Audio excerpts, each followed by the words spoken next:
Ora, boa tarde a todos. Vamos começar então esta série de audições que tínhamos combinado na reunião de mesa e coordenadores. Eram para ser 11, ficaram 8, porque o PAN e o PCP não tiveram interesse em convidar ninguém. Era perfeitamente livre essa situação. E, portanto, a Assembleia Regional da Madeira também mandou um mail a dizer que até 31 tinha atividades e, portanto, que não podia nesta fase. Portanto, ficaram 8. É uma hoje, uma amanhã. Pois tivemos que adaptar estas 8 à disponibilidade de cada orador e ao dia.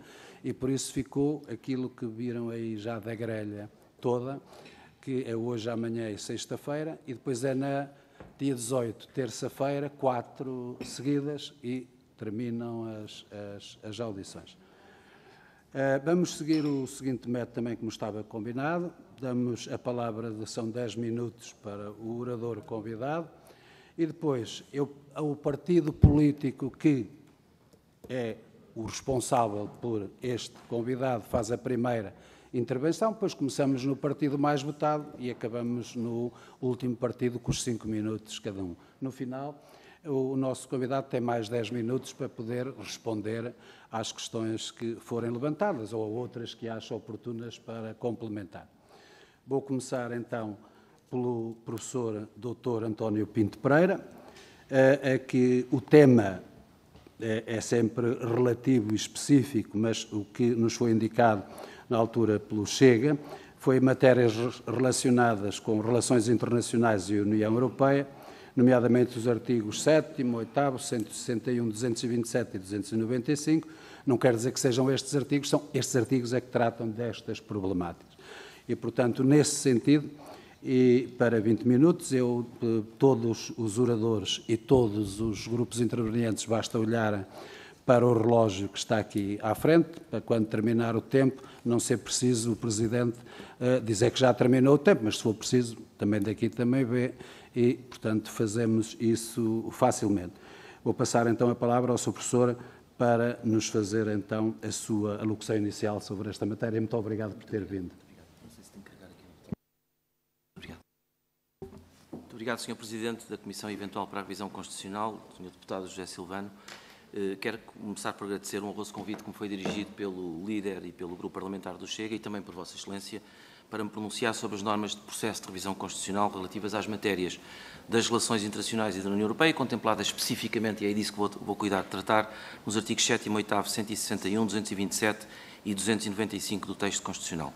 Quanto ao artigo 7º, numa análise genérica da norma, começaria por dizer que o número 1 deve manter-se intacto, uma vez que eluda princípios do direito internacional geral ou comum que há muito se encontram estabelecidos entre os Estados. No número 2, diria o que me parece evidente, que a ausência de necessidade de manutenção de referências relativas ao imperialismo e ao colonialismo, compreensíveis numa perspectiva puramente histórica, reportada a 74 ou 76, data da Constituição, e o mesmo com a alusão à dissolução dos blocos político-militares, que vai contra os compromissos internacionais de Portugal em matéria de defesa e de segurança externa, embora mantendo e adaptando o resto do dispositivo. Os números 3 e 4, com menção à autodeterminação, à insurreição, à amizade e cooperação, são inócuos, embora enquadrados numa perspectiva humanista e civilizacional nacional, pelo que nada impede que se mantenham na norma. Os números 5 e 6 referem-se à União Europeia, pelo que se impõe a sua retirada de uma disposição legal que tem por epígrafe relações internacionais e a sua colocação numa norma autónoma específica, que pode ser a do artigo 9º, e que deverá receber por título ou União Europeia ou Direito da União Europeia, não Direito Europeu, na medida em que é uma designação imprópria que tanto serve para mencionar o direito internacional emanado das organizações de cooperação regionais europeias, como o Conselho da Europa, como o direito específico da União Europeia, pelo que se torna numa categoria quase indeterminada e imprópria. Por outro lado, é hoje indiscutível que o direito internacional e o direito da União Europeia são reconhecidos e estudados cientificamente como dois ramos de direito autónomos, independentes, sem qualquer relação entre si, a não ser pontualmente em determinadas perspectivas de observação, como as que se prendem com a organização e estrutura dos próprios tratados institutivos da União Europeia. Neste contexto, não faz qualquer sentido colocar as matérias dos números 5 e 6 do artigo 7º e as dos números 3 e 4 do artigo 8º do texto constitucional no mesmo lugar, já correspondem a áreas de densidade normativa diferenciadas, não se admitindo que o legislador continue a criar esta promiscuidade no espírito do intérprete. O número 7 do artigo 7º deve manter-se por dizer respeito à justiça internacional, embora devesse ser substituída a expressão Portugal pode por Portugal aceita, uma vez que não está em causa hoje qualquer pressuposto ou condição de verificação futura, quando está em causa o reconhecimento da jurisdição do Tribunal Penal Internacional, que não se discute no Estado português. Quanto ao artigo 8º, quanto à disciplina dos números 1, 2 e 3 do artigo 8º, não se pode deixar de considerar que existe uma evitável sobreposição de matérias, na medida em que o artigo 7º diz respeito às relações internacionais e o artigo 8º diz respeito ao direito internacional, no que é exatamente a mesma coisa, para efeitos de tratamento constitucional. Talvez oferecesse maior rigor uma solução que permitisse arrumar as matérias dos números 1, 2, 3, 4 e 7 do artigo 7º, juntando as áreas dos números 1, 2 e 3 do artigo 8º, no que diz respeito ao direito internacional. Nesta conformidade, poderiam os números 5 e 6 do artigo 7º ser agregados aos segmentos contidos nos números 3 e 4 do artigo 8º para os sujeitar especificamente agora ao direito da União Europeia. Ainda assim, sempre seria de alterar a redação do número 6 do artigo 7º, uma vez que aí se confundem obrigações próprias da organização ou da participação de Portugal na União Europeia com regras do direito internacional, como as decorrem do princípio da reciprocidade, que é próprio do direito internacional, mas não tem cabimento no quadro específico da União. Dito de outro modo, não há lugar à aplicação de condições de reciprocidade no contexto do direito da União Europeia, pelo que esta expressão deve ser retirada da norma, podendo manter-se a atual redação, que não tira nem acrescenta nada, uma vez que os Estados-membros da União Europeia, na atual fase de evolução do sistema, são obrigados a acatar as alterações decorrentes dos tratados de revisão no quadro da União, por força do princípio da primazia deste direito. E assim é porque os Estados europeus são soberanos sem o serem. É uma dicotomia pouco escolástica, mas compreensível do ponto de vista prático. Dentro da União, os Estados mantêm na sua esfera jurídica a titularidade dos poderes soberanos, cujo exercício delegam às instituições da União nas matérias sujeitas à integração. Fora da União, os Estados mantêm intactos os seus poderes de soberania, como o ius tractum, o ius belli ou o ius legationis. Caso os números 3 e 4 do artigo 8º sejam integrados numa única disposição relativa à União Europeia, como faria sentido, imporia refletir sobre a redação destas normas, tendo em conta exatamente duas coisas. Em primeiro lugar, a aplicabilidade direta como característica genérica do direito da União Europeia, que subsiste mesmo no caso de as Constituições nacionais não reconhecerem. Daí que esta constatação não permita contradição no texto constitucional. Em segundo lugar, e agora por remissão para o atual número 4 do artigo 8º, podia ser substituída a expressão são aplicáveis por são diretamente aplicáveis, devendo a norma manter-se, ainda que devendo terminar com a expressão nos termos definidos pelo direito da União Europeia.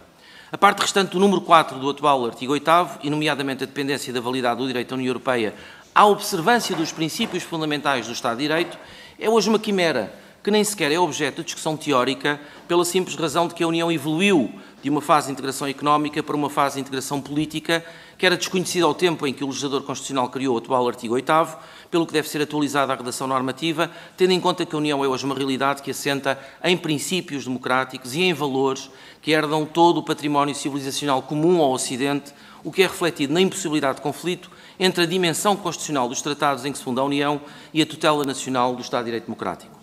Quanto ao artigo 161, o mesmo reflete na sua epígrafe e na sua densidade normativa uma confusão absolutamente evitável entre as matérias que dizem respeito à competência política e as que dizem respeito à competência legislativa do Parlamento.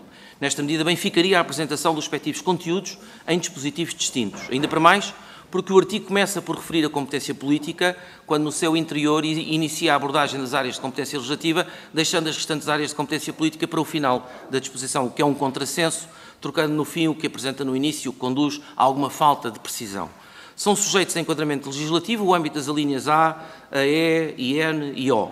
São sujeitos a enquadramento político o âmbito das alíneas F a M, pelo que se percebe só por aqui a necessidade de ajuste dos temas, por forma a separar as áreas legislativas, integrando as alíneas A, O e F a M das áreas políticas que dizem respeito às alíneas F a L. Mas até este momento apenas fiz uma análise de conjunto da disposição do artigo 161.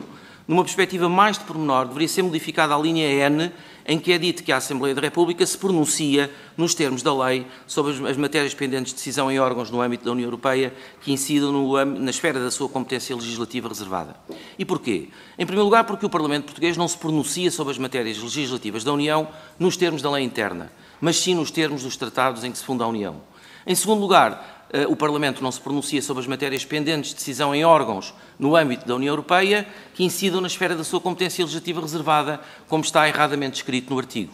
O Tratado de Lisboa definiu pela primeira vez o papel dos Parlamentos Nacionais na União Europeia, isto é, podem acompanhar os projetos de atos legislativos, podem examinar as propostas legislativas da União para verificar se respeitam o princípio da subsidiariedade, participam no espaço de liberdade, segurança e justiça, estando associados ao controle e avaliação da Europol e da Eurojust, participam nos processos de revisão dos tratados, acompanham os pedidos de adesão de novos Estados à União e participam na cooperação interparlamentar. Hoje, o atual artigo 12 do Tratado da União assinala a contribuição ativa dos Parlamentos Nacionais para o bom funcionamento da União, dizendo, e por isso poderia precisamente a redação do artigo 12 do Tratado da União servir para enunciar os conteúdos atualmente conferidos aos Parlamentos Nacionais e aí mencionados nas sucessivas alíneas A a F dessa disposição. Nestes termos, o artigo 12 do Tratado poderia ser aproveitado para a redação de uma nova norma e autónoma do texto constitucional português que sufraga precisamente o papel da Assembleia da República no processo de construção e de consolidação da grande empresa europeia. Quanto ao artigo 227, e em particular no que as suas alíneas V e X apresentam, no que diz respeito às relações entre as regiões autónomas e a União Europeia, sempre se poderá ter presente que as duas regiões autónomas portuguesas são consideradas regiões ultraperiféricas e, como tal, assinaladas nos artigos 349 e 355 do Tratado sobre o Funcionamento da União Europeia. As nossas regiões autónomas estão, de algum modo, representadas no Comitê das Regiões Europeu, que é a Assembleia que reúne representantes eleitos de autoridades regionais e locais, sendo um órgão consultivo que é convidado a pronunciar-se sobre propostas legislativas, a fim de garantir que as mesmas têm o ponto de vista das suas diversas regiões da União. Neste enquadramento, as regiões têm sempre uma palavra a dizer, como é o caso do emprego, da política social, da coesão económica e social, dos transportes, da energia e das alterações climáticas, podendo emitir pareceres a pedido das instituições ou por iniciativa própria. Em tese geral, as alíneas V e X do artigo 227 poderiam ser completadas com a menção a que alude o artigo 229, número 2 da Lei Maior, quanto à consulta das regiões autónomas pelos órgãos de soberania nacionais nas questões da competência das regiões autónomas. O que o rigor não autoriza, parece-me a mim, é a alusão que consta da parte final da linha X do artigo 227 da Constituição, quando declara que as regiões autónomas transpõem atos jurídicos da União. Se pensarmos na figura da diretiva, que é suscetível de transposição, é um ato legislativo no quadro da União, por definição obrigatório em todos os seus elementos e, por princípio, um ato carecedor de transposição para o direito interno de cada país, de acordo, é certo, com as regras de competência estabelecidas nas diversas Constituições nacionais, isto é, pode ser a Assembleia ou o Governo a terem competência para o fazer, mas a transposição é feita através de atos legislativos nacionais, o que conduz à intervenção da Assembleia ou do Governo, mas não me parece cabível que seja esta matéria pertencente às regiões autónomas. Dito de outro modo, o artigo 288, terceiro parágrafo, do Tratado sobre o Funcionamento da União Europeia impõe que a diretiva vincule o Estado-membro destinatário quanto ao resultado a alcançar, do que resulta que essa vinculação legislativa seja concretizável por lei ou decreto-lei na enumeração dos atos normativos incita no artigo 112, número 1 da Lei Fundamental, mas não por meio de decreto legislativo regional, o que, por evidente consequência, exige a alteração da norma do artigo 227, a linha X da Constituição. Por fim, o artigo 295 da Lei Fundamental contempla a possibilidade de referendo nacional quando estejam em causa processos de revisão dos tratados. Sobre este tema, a começar por observar que os tratados da União, na sua gênese, são instrumentos jurídicos sujeitos ao direito internacional, como tal entram em vigor depois de terem sido ratificados por todos os Estados no quadro das respectivas normas constitucionais, tal é a expressão mencionada, por exemplo, no artigo 54 do Tratado da União Europeia ou no artigo 357 do Tratado sobre o Funcionamento da União Europeia. Em Portugal, refere o artigo 115, número 3 da Constituição, que o referendo só pode ter por objeto questões de relevante interesse nacional que devam ser decididas pelos órgãos de soberania competentes. Nestes termos, nada impede a convocação de um referendo sobre a aprovação de um tratado de revisão no quadro da União, contanto que o mesmo respeite a multiplicidade de competências previstas no sistema típico de freios e contrapesos, ou checks and balances, caracteriza a nossa lei constitucional com a intervenção da Assembleia e do Presidente da República. Serve isto para dizer que a ratificação dos tratados da União, no quadro constitucional português, pode ter na sua origem a sujeição prévia a referendo, de decisão a tomar e posterior aprovação por parte da Assembleia da República. Agora, talvez esta disciplina exija a adequada harmonização com vista a levar a norma do artigo 295, até por estar situada no segmento relativo às disposições finais e transitórias, ao campo de intervenção subsequente aos números 3 e 5 do artigo 115, onde deveria estar, já que esse é o local próprio para tratar da figura do referendo. Sr. Presidente, cheguei ao fim da minha intervenção, espero ter contribuído modestamente para o sucesso dos trabalhos desta Comissão. Muito obrigado pela vossa atenção. Depois, no final, terá mais 10 minutos para ver as questões que se levantam aqui e vou passar então, em primeiro lugar, ao Grupo Chega, que fez este agendamento, passando a palavra ao Sr. Deputado Diogo Pacheco de Amorim. Muito obrigado, Sr. Presidente. No projeto de revisão constitucional apresentado pelo Chega, não se propunha qualquer alteração na parte referente ao direito internacional e às questões de política externa, não por as não considerarmos importantes e relevantes, como é evidente, mas porque entendermos que nada havia a alterar ao que, sobre a matéria, a atual Constituição já contempla. Contudo, e tendo em conta propostas por outros partidos apresentadas nesta Comissão, pareceu-nos que seria útil ouvir a opinião de alguém que consideramos devidamente credenciado, reservando-nos a possibilidade de podermos, nesta fase, apresentar as nossas próprias propostas. Ouvida a intervenção inicial do Dr. António Pinto Pereira, parece-nos que há, de facto, várias coisas a propor e que fazem todo o sentido. E quero, assim, agradecer ao Sr. Dr. António Pinto Pereira pela sua presença nesta Comissão e agradecer-lhe também e antecipadamente pelas respostas às seguintes perguntas. Aliás, em parte já respondidas, mas eu gostaria de ter a coisa mais clarificada. A primeira pergunta, várias das propostas que estão em debate no âmbito deste processo de revisão constitucional visam incluir no artigo 7º preocupações de cariz ambiental. Será que considera pertinente esta inclusão, Sr. Doutor? Uma segunda pergunta, outras propostas visam a eliminação do número 4 do artigo 8º, relativo à aplicação das normas dos tratados que regem a União Europeia e as normas emanadas das suas instituições serem aplicáveis na ordem interna.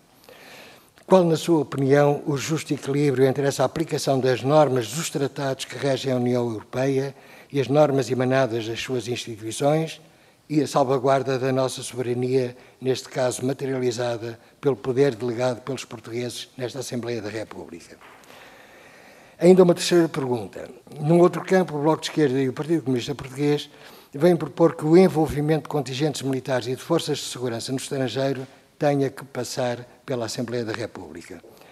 Esta é uma opção política que, por razões que nos parecem óbvias, não acompanhamos, mas também sobre este ponto era importante ouvir a sua opinião. Por fim, pergunto se ainda faz sentido que as regiões autónomas, e essa já praticamente está toda respondida, possam participar em negociações de tratados e acordos internacionais que diretamente lhes digam respeito, podendo inclusivamente pedir a suspensão das negociações.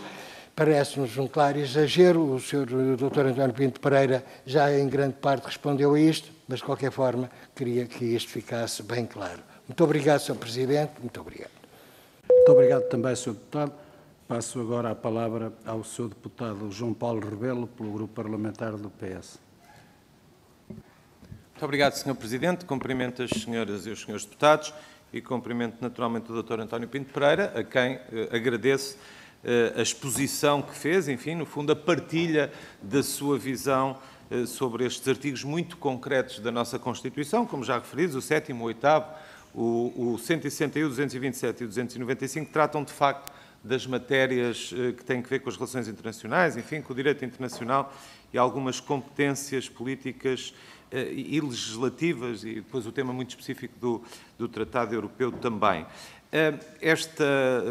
Enfim, aqui alguns pontos prévios. Esta conversa que estamos aqui a ter decorre de uma proposta do Chega. Também cabe cumprimentar o Partido Chega por ter suscitado, ou melhor, por ter sugerido o seu nome e evidentemente que a sua experiência traz a esta comissão, digamos, uma perspectiva e uma base para se refletirem algumas alterações. Eu não posso deixar de notar, enfim, ainda que o Sr. Deputado Pacheco Amorim já o tenha referido na sua intervenção também, é que o Chega não fez nenhuma proposta de alteração para nenhum destes artigos concretos. É certo que no âmbito e no processo de revisão constitucional eles vão poder ser alterados e vão poder ser alterados inclusivamente com propostas ou sugestões que agora o Partido Chega faz, mas eu não queria deixar de notar porque inicialmente, quando percebemos que o Sr. vinha falar especificamente destes artigos, e tendo sido proposto pelo Partido Chega, digamos, ficámos com alguma curiosidade de perceber exatamente o intuito concreto. E agora fica mais esclarecido e, enfim, em nome do Partido Socialista e do Grupo Parlamentar do Partido Socialista, o que é que eu posso dizer? Nada de muito novo ao que se tem vindo aqui a dizer. O Grupo Parlamentar do PS entende esta revisão como sendo uma revisão na continuidade. Portanto, do ponto de vista, digamos, substancial, não entendemos que sejam necessárias grandes alterações à nossa Constituição, contudo, ao nível de direitos fundamentais, e nomeadamente já aqui referidos, os direitos ambientais, direitos digitais também, somos, diria, convocados e simpatizantes a que sejam feitas algumas alterações no âmbito destes direitos. E também, convenhamos, depois de termos passado pela pandemia da Covid-19 e, portanto, com alguns aspectos concretos com os quais fomos confrontados a lidar com essa pandemia, portanto, também nos parece pertinente que possamos ajustar a Constituição a esses aspectos. Do ponto de vista destes artigos concretos, eu diria que a sua perspectiva volto a dizer, ou pode ser enriquecedora deste debate. A mim, muito pessoalmente, devo dizer-lhe que sou sensível a alguns argumentos que trouxe aqui relativamente a alguns dos artigos, nomeadamente o que referiu no artigo 161, portanto, na linha N, parece-me, assim, à partida fazer sentido. Naturalmente que isto obrigará a discussões internas também do próprio grupo parlamentar. Relativamente ao último artigo, portanto, ao 295, percebi, e já agora pedia-me que esclarecesse, que não tem nada contra, digamos, a realização de referendos. Acho apenas que é uma questão de forma, diria, o artigo não deveria estar neste capítulo e poderia estar noutro da Constituição. Julgo ter compreendido bem e, para terminar, diria que, enfim, compreendo também a sua posição relativamente a algumas referências e a alguma semântica, se quisermos, realmente do imperialismo, do colonialismo, dos blocos políticos militares. Diria que compreenderia até melhor se estivéssemos não em 2023, mas estivéssemos em 2021, vamos supor. Portanto, desde o ano passado, eu diria que esta questão dos blocos político-militares, se calhar, ganhou alguma atualidade, assim como mesmo o imperialismo, ou pelo menos algumas tentativas que temos vindo a observar, naturalmente, isso já percebeu claramente ao que me refiro, a esta invasão da Ucrânia. E, portanto, termino agradecendo, de facto, a sua exposição, a sua locução a esta Comissão, que dá um contributo, do meu ponto de vista, positivo para a discussão que está em curso. Muito obrigado. Muito obrigado também, Sr. Deputado. Tem agora a palavra pelo Grupo Parlamentar do PSD, o Sr. Deputado Paulo Muniz. Muito obrigado, Sr. Presidente. Cumprimento as senhoras e os senhores deputados e o Dr. António Pinto Pereira, a quem agradeço o ter partilhado connosco as suas opiniões e as suas visões em sede desta Comissão de eventual revisão constitucional. Sobre a matéria da construção, do processo de construção da União Europeia, e vamos centrar a nossa intervenção neste âmbito, o PSD entendeu apresentar um novo artigo 162A e pô-lo sob um único chapéu, a que chamamos competência quanto à participação na União Europeia. Ou seja, como sabe, a Assembleia da República, no âmbito do processo de construção da União Europeia, quer em matéria da apreciação que faz legislativa, quer do próprio acompanhamento da construção política, já tem um enquadramento que decorre da Lei 43 de 2006 e, aliás, tem uma comissão permanente, que é a Comissão de Assuntos Europeus, a 4ª Comissão, que, sob a égide deste enquadramento normativo, faz exatamente este acompanhamento do processo de construção da União Europeia.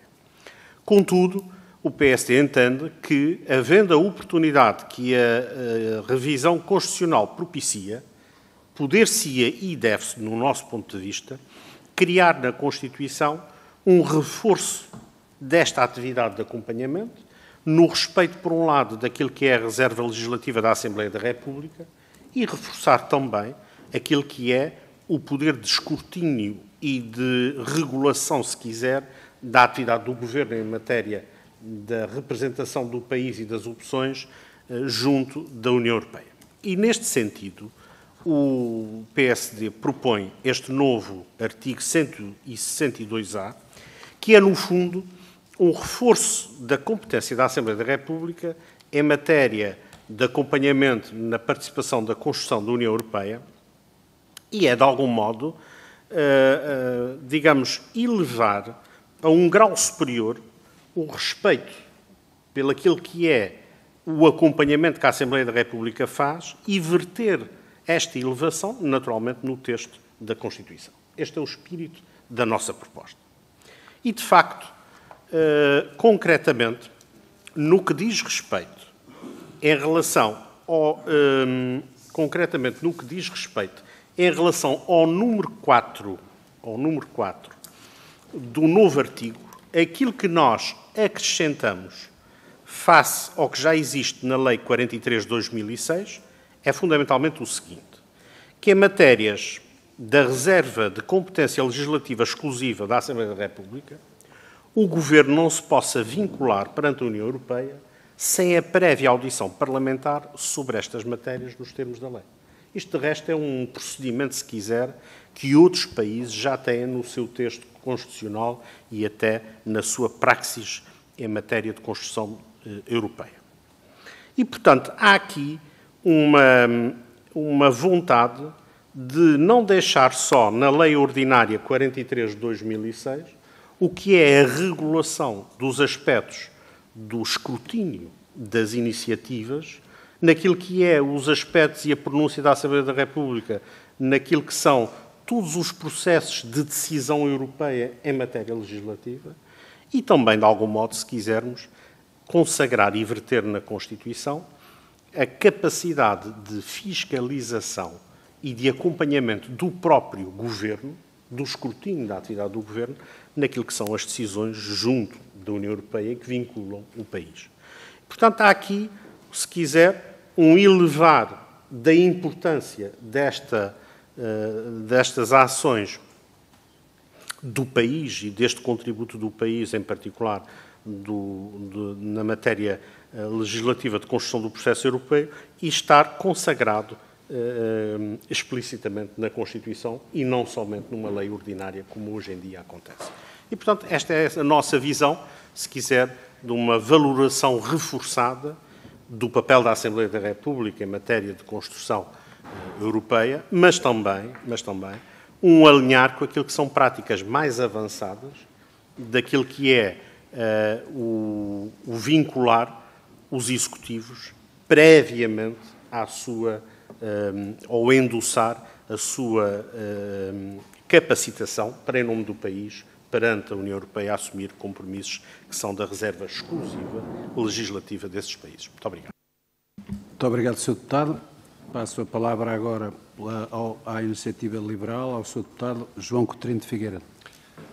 Muito obrigado, Sr. Presidente. Saúdo a si, todos os senhores e senhores deputados, e uma saudação especial, um agradecimento pela presença do professor António Pinto Pereira e também pela riqueza da sua exposição inicial, que respondeu a algumas das dúvidas que eu lhe ia colocar e, portanto, não irei incidir delas. Outras foram já colocadas, subsistem duas, e, aliás, pedir-lhe se podíamos ficar com uma cópia desta sua intervenção inicial, porque há vários aspectos que eu gostaria ainda depois de voltar a reler. Os aspectos que subsistem, que penso que merecem ser objeto de pedido de esclarecimento, são a sua opinião, e eu aqui acho que posso dizer académica, sobre a jurisdição do Tribunal Penal Internacional relativamente ao enquadramento jurídico português.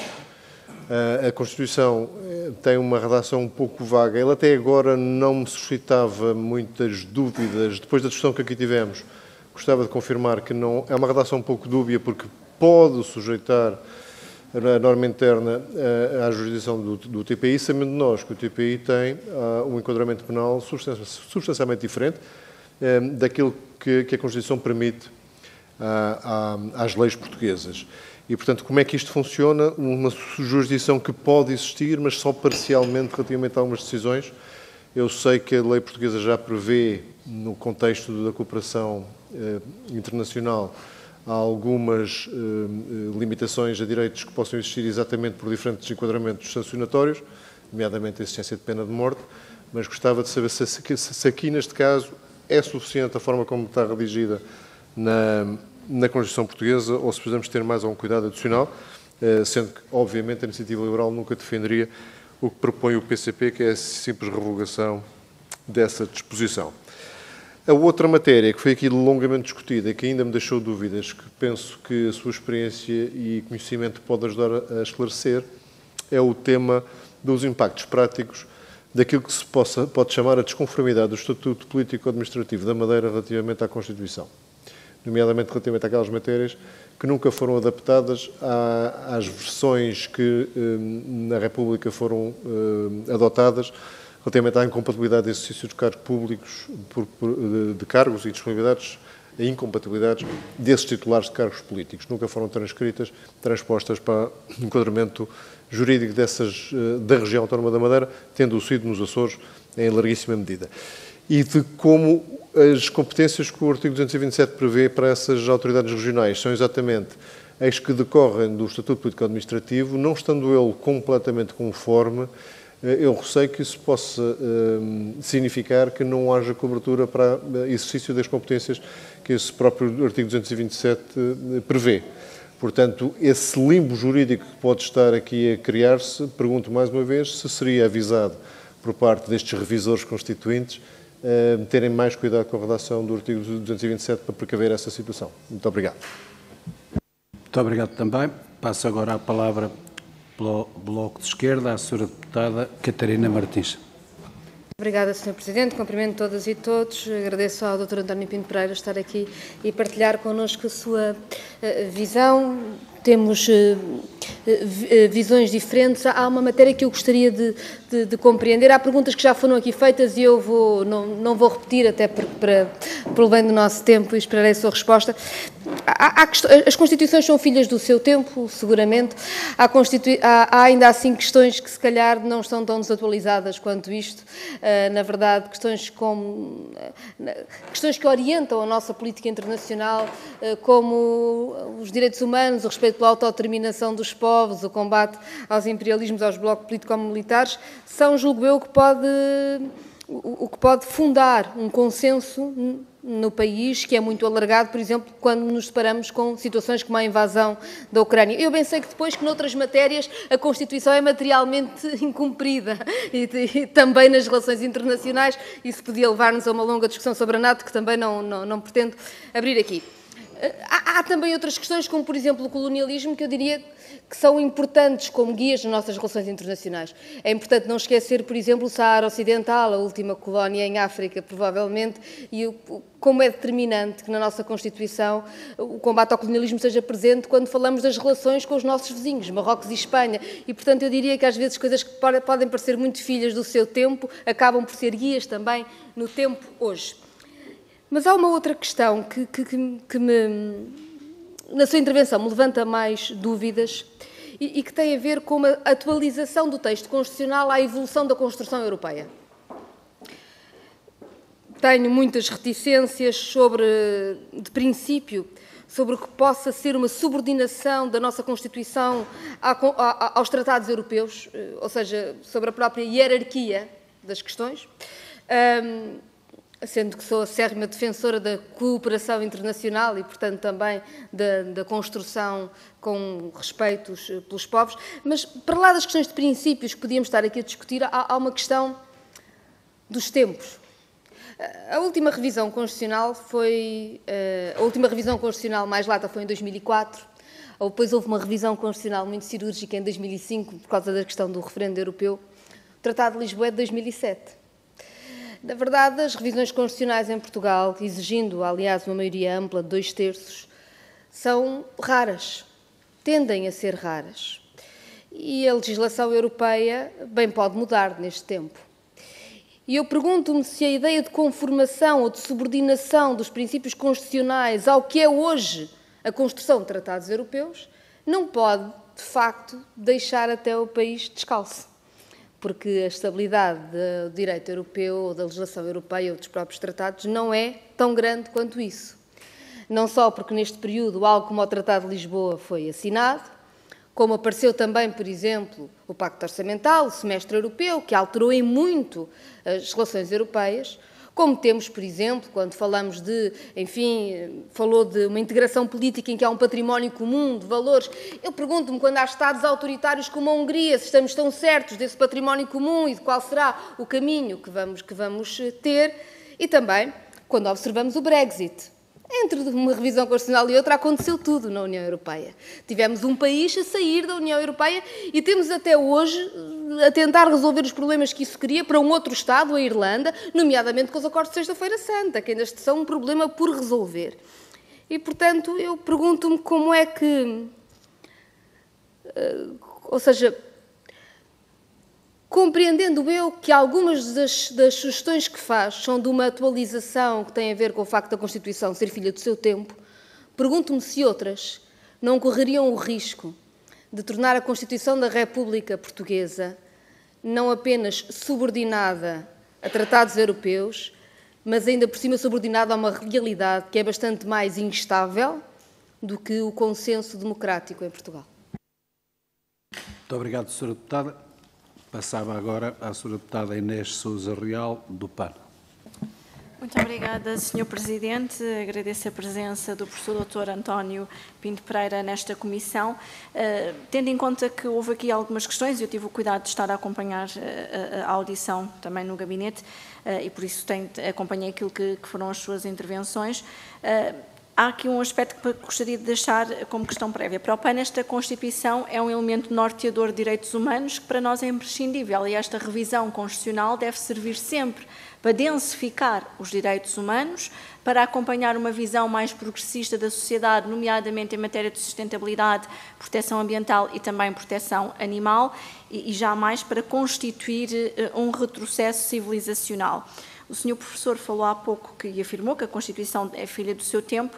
Nós já tivemos, nomeadamente quem propôs esta audição, afirmações de que esta Constituição deveria ir para o caixote do lixo da história. Pergunto-lhe se, quando refere que a Constituição é filha do seu tempo, se acompanha este tipo de opções políticas ou se, de facto, acha que esta revisão constitucional deve manter a linha de harmonização, quer com as normas internacionais em vigor, quer também com a articulação com o Tribunal Penal Internacional, como aqui já foi referido, o próprio direito da União Europeia e, acima de tudo, a defesa intransigível dos direitos humanos. Muito obrigado, Sra. Deputada.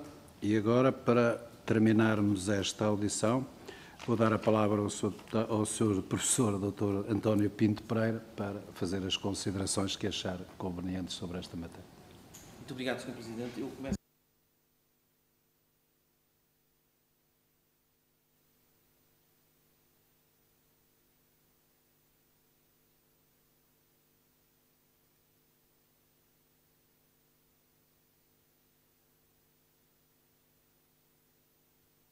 fizesse sentido mesmo fazer chegar ao Sr. Presidente o texto da intervenção. Em resposta genérica aos vários partidos, não procurei aqui fazer análises valorativas ou numa perspectiva, sei lá, politizada, quer da Constituição, quer dos textos dos tratados. Procurei fazer uma análise jurídica mais ou menos técnica, tanto quanto possível rigorosa das matérias que aqui nos trazem, porque eu ensino estas matérias há 30 anos e quando estou a ensinar aos meus alunos que há normas que tratam do direito internacional e do direito da União Europeia no mesmo sítio, tenho dificuldade em fazê-lo. E os meus alunos, que já percebem um bocadinho das matérias, especialmente já são finalistas nas várias áreas da licenciatura, também não entendem. Portanto, por uma questão de rigor, independentemente de ideologias, por uma questão de rigor, o texto tem que ser alinhado. Tem que ser alinhado com uma atualização mais rigorosa na redação dos artigos, que, enfim, que aqui foram referidos. As participações de cariz ambiental hoje dominam o mundo, como as questões relativas aos combates climáticos. Portanto, são matérias que podem perfeitamente ser inseridas no texto constitucional, porque não são privativas dos Estados, mas do mundo.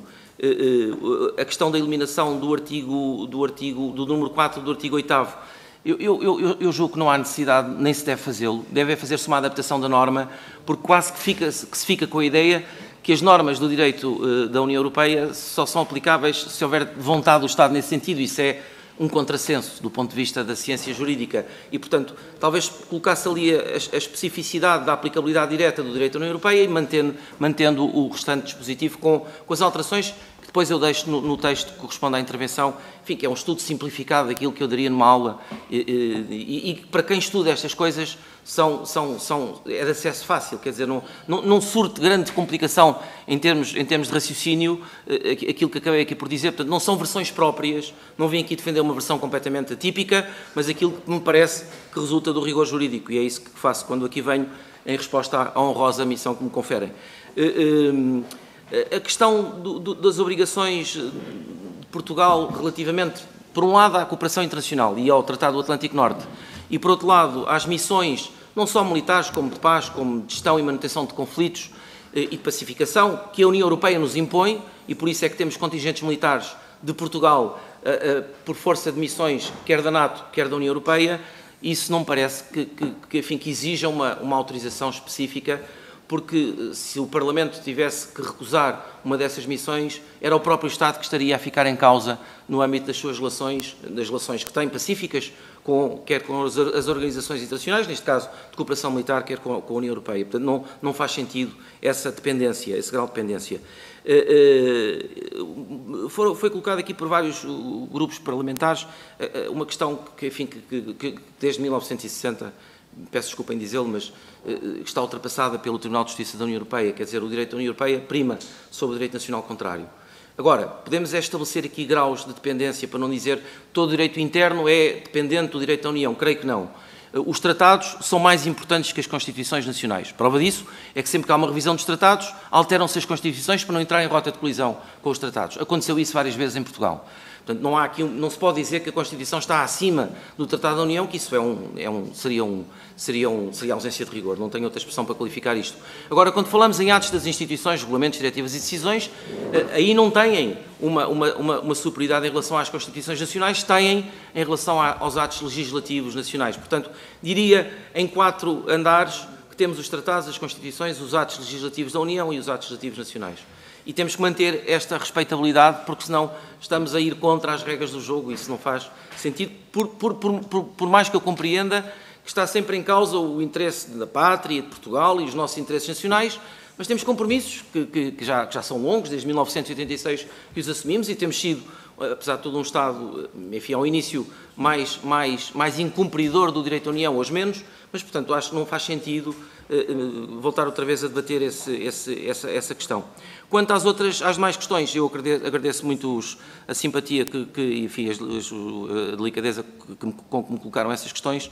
Eu diria, relativamente ao PS, quer dizer, aquele aspecto formal de o Chega não ter feito um contributo específico aos atos que aqui estão, mas eu diria, devíamos passar à frente desse aspecto, porque é a Constituição que sai a ganhar, é o país que sai a ganhar e é o rigor que aqui estamos a discutir mais do que questões ideológicas subjacentes às matérias do direito internacional e da União Europeia. E por isso o contributo aqui é o desta Comissão fazer um trabalho que se impõe de atualização, eu não diria de atualização da Constituição, mas de maior rigor no que diz especificamente respeito a estas disposições. Sempre nesta procura de compatibilização da reserva de competência legislativa absoluta e relativa da Assembleia da República e também, ao mesmo tempo, a distribuição de competências entre os Estados e a União. Eu tive o cuidado de dizer isso. A partir do momento em que os Estados aderem a uma organização de integração, perdem, em certa parte, se Jean Baudin fosse, ou Montesquieu se fosse vivo, morria outra vez, mas é mesmo isto que acontece. Os Estados são soberanos sem o serem. Portanto, há uma noção de flexível, hoje em dia, que se entende assim, de quase, para quem sabe direito, a tutela, a titularidade do exercício de direitos é do Estado, transfere-se ou cede-se temporariamente o exercício desses poderes às instituições enquanto o Estado permanecer na organização. Quando sair, e tem o direito de o fazer sempre, como aconteceu com o Reino Unido, porque há uma cláusula de retirada da União, após o Tratado de Lisboa, volta outra vez a recuperar intactos os seus poderes, que delegou temporariamente à organização enquanto fez parte da organização. A senhora deputada do Bloco de Esquerda coloca-me aqui alguma questão relativamente à revisão dos tratados. A revisão dos tratados é muito cautelosa no sentido de dizer que o processo de revisão constitucional é um problema interno de cada Estado. Portanto, se o Estado revê por intervenção de uma Assembleia da República ou por intervenção de um referendo, isso é um problema de cada país. Em que porque o tratado, na sua gênese, é direito internacional. E, portanto, o que exige é que tem que haver uma aprovação por unanimidade de todos os Estados segundo as normas constitucionais nacionais. Portanto, não é uma questão que seja transportada, eu julgo que, enfim, que justifique uma reflexão, enfim, mais do que esta. Os valores da União, hoje em dia, resultam dos artigos 49 e seguintes, do artigo 1º do Tratado sobre o Funcionamento da União. Nós evoluímos nos anos. E aquilo que era antigamente uma integração, uma construção puramente económica de integração, hoje é uma construção de integração política. Faltam-nos dar pequeninos passos. Devíamos ter forças armadas comuns europeias, devíamos ter uma política externa e de segurança comum que está prevista nos tratados desde 92, ativa e efetiva, que não existe. Por essa razão é que os Estados continuam a falar sozinhos sempre que há um problema como o da Ucrânia, que aqui foi referido, e não devia ser assim. Devia haver uma resposta mais efetiva. E eu digo isto por uma razão muito simples, porque a Europa é um gigante económico com pés de barro do ponto de vista político. Não é um ator político. Não consegue dialogar com os Estados Unidos ou com a China e fica refém das posições destes países porque não tem ainda a força política, na minha opinião, devia ter e que está contemplada nos tratados. Falta um bocadinho de vontade política dos próprios Estados em dar esse passo. Foi aqui referido pela senhora deputada do PAN, a Constituição deve ir para o caixote de lixo, eu nunca ouvi essa expressão em parte alguma, e esta Constituição é uma Constituição das mais notáveis que eu estudei até hoje, ao seu tempo. A Constituição de 1976 demorou um bocadinho de tempo a fazer, 174, 76, além de ter tido a participação de juristas notáveis, alguns deles vivos, brilhantes constitucionalistas, como o Sr. Jorge Miranda, ou Vital Moreira, ou Gomes Cantilho, ou Lucas Pires, ou Freitas de Amaral, ou Francisco Sá Carneiro. É uma Constituição brilhante para o seu tempo. Eu recordo, por exemplo, num artigo que eu utilizei em 1993 para intentar uma ação contra o Estado no âmbito do processo do Aquapark, o processo no âmbito da omissão do exercício da função legislativa sobre parques aquáticos, que era o artigo 22 da Constituição, que é absolutamente pioneiro ao seu tempo, é único na Europa. Portanto, a Constituição não é nada para mandar para o lixo, é uma Constituição referencial ao seu tempo, de 66, e continua no essencial atualizada.